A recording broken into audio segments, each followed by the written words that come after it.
Padulong mi ana magpagupit sa ako ang anak. So dito lang mi sa bratuhon lang kay kung mga to mi sa sosyal makaubo mi mahal kaayo siguro magastos mi mga 2.5 kaya diri lang mi sa bratuhon pero okay man gyapon sila mogupit $12 tapos naghatag pa mi og tip so $15 so sa ato ang kwarta mga 800 yata kay 56 man ang value sa $1 karon nya nakakita mi gwapo kay nga sakyanan igo ra ko naibog. So, gigutuman mi, kaya nangita mi sa pinakaduol nga El Pollo Loco. Okay, mga mi diri sa El Pollo Loco, the freezing chicken.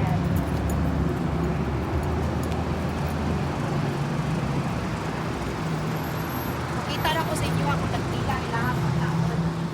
Bowl? Chicken crunchy. Ah, okay. So, bowls. Like the original huevos? With the corn one.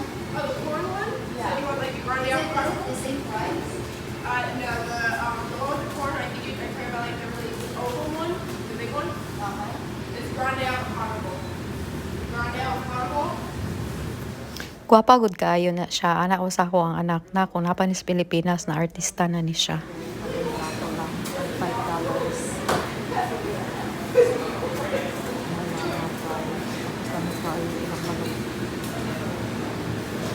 Ah. Sana naman diba? Mexican restaurant siya.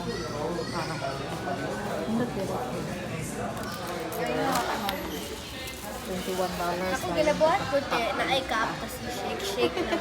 mahal diri sa mga kalibog sa ato ang kwarta. Kaya hapit na may mahumanong kaon. Pakitiki ba? Uy, kadako!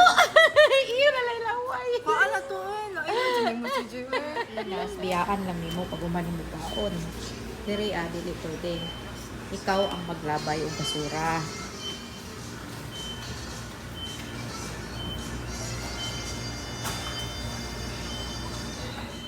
Paki-watch ako ang video ani. Mga brato na branded products or items nire sa US. Ako ipakita sa inyo ha. Mauna ang Ross Dress for Less to Best Buy.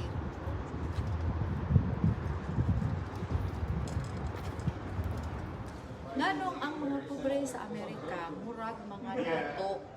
Akong i-explain sa inyo ha. Na ako karon sa Best Buy.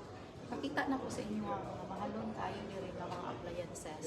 Nganong man nga ang pobre. Pagkahuman, mingadto mi sa Burger King, nangaon mig burger, kay medyo affordable man. Pagkahuman, mingadto mi sa gym, ang monthly payment ana kay $33 na unlimited na napa-gym massage. Free time na ako, naga-bike-bike, jud ko basta gwapo ang panahon sa naami ana sa American River Parkway. Daghan kay mga gansa didto, mga wild na sila, wala nang hilabot sa ilaha, wala nagaihaw sa ilaha. Mo nang dili na sila mahadlok og tao kaya mga tao pud diha nagabisita sa lugar ginapakaon pud sila. Guys, namispis ko karon sa amo ang mga bulak. Ayan. Sa likod nako kay mauna ang amuang avocado tree. Ako anang gitanom dira during sa pandemic. Ayon, kay wala ko'y lingaw adto na sige ra ko pananom. So, ingon sila dili daw mabuhi ang avocado dire sa Sacramento, pero tanawa nabuhi dako na oh. Na ang avocado. Ayon. Liso pa lang na siya atong pandemic karon dako na siya. So na ay isa po dire pero wala pa yung tubo. Kana pandemic po na ako siya gitanom. Ako na siya kaayo. Gamay pa lang na siya kaayo sa una. Diri pa lang na siya. Dara, gamay pa yun na kaayo. Karon ako na backyard. Init kaayo karon kay summer. Mao nang wala kaayo mga bulak. Ay, rainbow! Kadako sa rainbow. Tapos kana siya, kay gitanong pud na nako siya sa hatong during pandemic pod. Gamay pag na siya kaayo, gamay karon pero tinang taas. So habang nabispis ko, nakakita og dako kayo nga rainbow. Salamat sa pagtan